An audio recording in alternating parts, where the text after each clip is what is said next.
2018 yılında resmi kayıtlarına göre 30 milyona yakın Uygurlu aileyi ziyaret ettiğini ve Çinlilerin Müslümanların evinde kaldığını ifşa ediyor. Zira Çin erkekleri Müslümanların evine yerleştiriyor. Mahremleri ayaklar altına alıyor. Bacılarımız bu zulümden kurtulmak için kendilerini yüksek binalardan atarak canlarına kıyıyorlar. Allahu Ekber!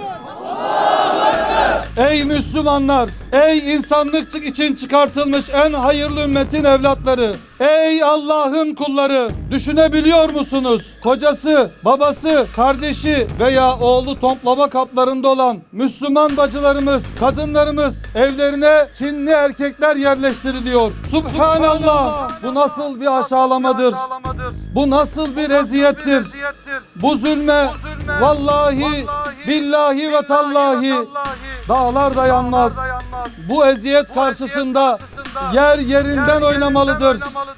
Peygamber ve onunla beraber olanlar o kadar büyük sıkıntılara, zorluklara maruz kaldılar. Depremler gibi sarsıldılar ki Peygamber ve yanındakiler Allah'ın yardımı ne zaman diyorlardı. İşte biz Türkistanlılar da bugün başka hiç kimseden hiçbir şey beklemeksizin sadece Rabbimize yönelip Allah'ın yardımı ne zaman diye feryat ediyoruz. Yeryüzünde inançları, değerleri, kimlikleri, örfleri, gelenekleri bastırılmaya çalışılan, asimile edilmeye çalışılan kim varsa biz Müslümanlar bunun teminatı olmamız gerekiyor. İşte bugün bizim Doğu Türkistan'a 70 yıldır komünist Çin zulmü altında inleyen, zulme uğrayan, dünyanın en büyük açık hava hapishanesine çevrilmiş Doğu Türkistanlı kardeşlerimizin yanında olma gerekçemiz inancımızdan kaynaklanmaktadır.